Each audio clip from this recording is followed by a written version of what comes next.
नमस्कार दोस्तों, मैं शशिकांत। स्वागत है आपके अपने चैनल भारत की शान पर। बैठे हुए हैं हमारे विधायक लोकप्रिय चेतन कश्यप जी, सांसद जी। रतलाम की मांग थी, रतलाम में मेडिकल कॉलेज बनना चाहिए। उस समय कोई सोचता भी नहीं था, कोई कल्पना भी नहीं करता था, लेकिन आप गवाह हैं। आपने कहा रतलाम में मेडिकल कॉलेज खुलना चाहिए और 1965 के बाद रतलाम 1965 के बाद कॉलेज नहीं खुला था कोई। मध्य प्रदेश की धरती पर हमने रतलाम में मेडिकल कॉलेज खोलने का फैसला किया। अगर विकास के कामों को मैं गिनाऊंगा तो सूची बहुत लंबी है, लेकिन उस पर मैं बाद में आऊंगा। लेकिन आज मेरी बहनों, मैं आप सबको प्रणाम करता हूं। सचमुच में लाडली बहना योजना बहनों की जिंदगी में और समाज की जिंदगी में भी एक सामाजिक क्रांति है। अब ये योजना मेरे दिल में कैसे आई, मेरे दिमाग में कैसे आई, आज ये बात मैं अपने भाइयों से भी शेयर करना चाहता हूं और अपनी बहनों से भी कहना चाहता हूं। मैं कोई भाषण नहीं दे रहा, मैं अपने दिल की बात अपनी बहनों से और अपनी बेटियों से करना चाहता हूं। मेरी लाडली बहनों, बचपन से मैंने अपने गांव में, अपने घर में बेटियों के साथ अन्याय होते हुए देखा था। बेटी का जन्म प्रसन्नता का कारण नहीं होता था।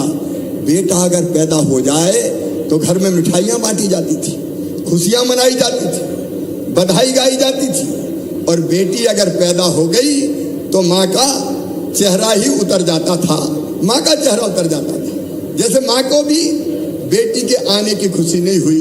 लोग कहते थे बेटे की तो बात अलग है। क्यों? बोल, बेटा तो बुढ़ापे की लाठी का सहारा है, बेटा कुल का दीपक है। अब बेटा बुढ़ापे में लाठी का सहारा बनेगा या लठ देगा, इसकी कोई गारंटी नहीं ली जा सकती। लेकिन एक बात मैं दावे से कह सकता हूं, बेटी जब तक जिंदा रहेगी उसकी हर एक सांस अपनी माँ के लिए चलेगी, अपने पिता के लिए चलेगी, अपने भैया के लिए चलेगी। बताओ सही है कि नहीं बात? अरे जोर से बोलो मेरी बहनों, सही है कि नहीं? लेकिन फिर भी बेटियों के साथ अन्याय, और अन्याय इतना बढ़ा मेरी बहनों कि जब नया जमाना आया और गर्भ में ये पता चल गया कि कोख में बेटी पल रही है, तो कई लोग इतने क्रूर हो गए कि पेट में ही बेटियां मारी जाने लगी और कोख को कत्ल खाना बना दिया, कोख को कत्ल खाना बना दिया। अब ये पाप था, ये पाप था।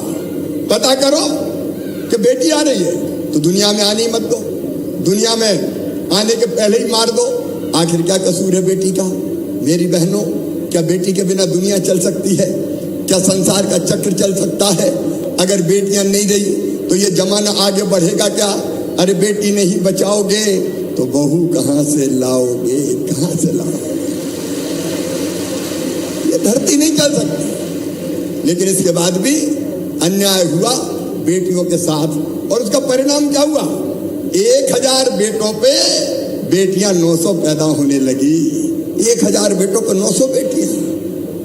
और बचपन से मेरे मन में ये तकलीफ होती थी, ये दर्द होता था कि हे भगवान, एक ही माँ की कोख से बेटा भी पैदा होता है, बेटी भी पैदा होती है, लेकिन बेटी के साथ अन्याय किया जाता है।